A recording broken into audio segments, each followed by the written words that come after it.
Surprise has been an element of war since the beginning of time. But as warfare has evolved, so too has the nature of surprise. So what might surprise look like today?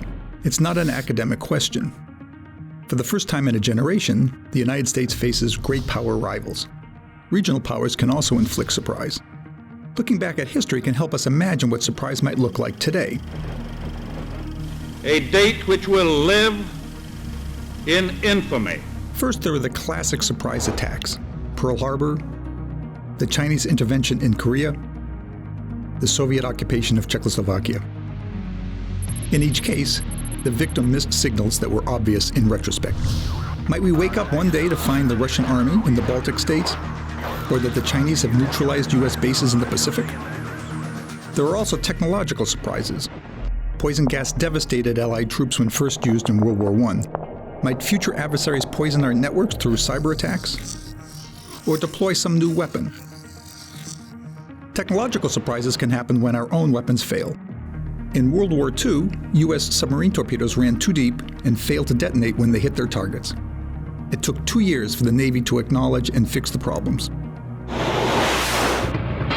Can we be sure our current weapons are failure-proof? Doctrinal surprises, or the use of existing capabilities in novel ways, are also a threat. During World War I, the Germans instituted unrestricted submarine warfare, breaking with a century of maritime practice. Today we're seeing countries again breaking long-standing taboos by using suicide bombers and chemical weapons. Might we one day wake up to find that assassination teams have killed our political and military leadership? There's also surprise when we get our own doctrine wrong. A fortress is attacked as she completes her bombing run. In World War II, early U.S. attempts to fly bomber formations deep into Germany failed. What happens if today's stealth aircraft cannot penetrate an adversary's airspace?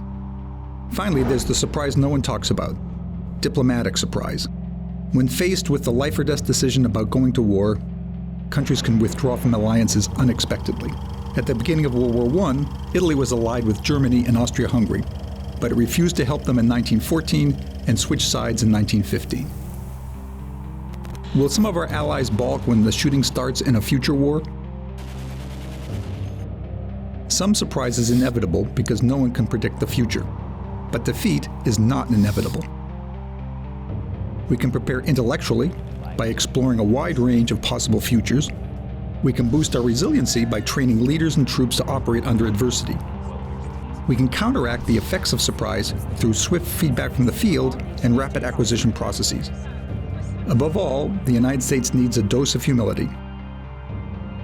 Despite what senior officials have said in the past, we are not the best military in history. We should remember what happened to the Prussians, the military superpower of their time. Napoleon crushed them in a single day in 1806, wiping out a century of military dominance. There is no God-given right to victory. We ignore the threat of surprise at our peril.